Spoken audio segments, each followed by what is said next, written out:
তুমি পড়বেই পড়বেই 7 পাকে বাঁধা।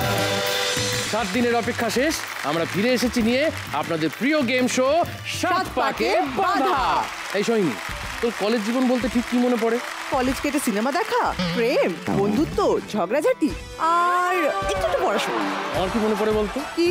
ক্যান্টিনে বসে খাবার দাবার খাওয়া, টেবিল বাজিয়ে গান গাওয়া। আর একটা জিনিস ভেবে না প্রচন্ড আফসোস হয় যে আমাদের সময় ক্যান্টিন অনার্স কোর্সটা ছিল না, জানিস?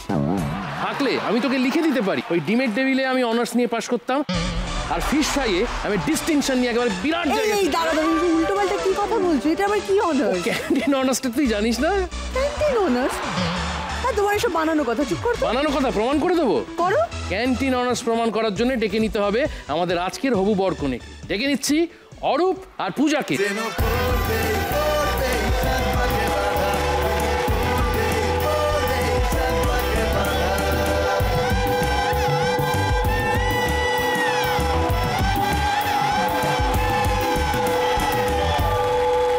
অরূপ, অরূপ কোথায় গেল?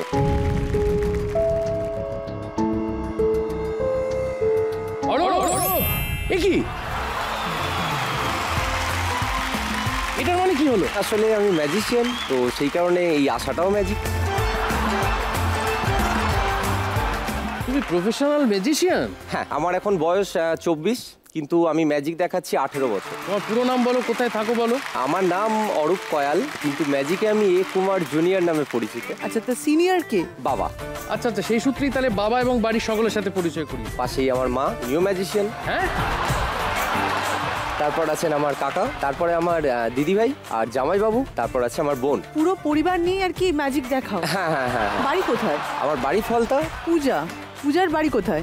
আমার বাড়ি আমতা। বাড়ির সবার সাথে আলাপ করিয়ে দাও। ইনি আমার বাবা, ইনি আমার মা, আমার জেঠিমা, আর এটা আমার বনি, আমার বৌদি, আমার বনি।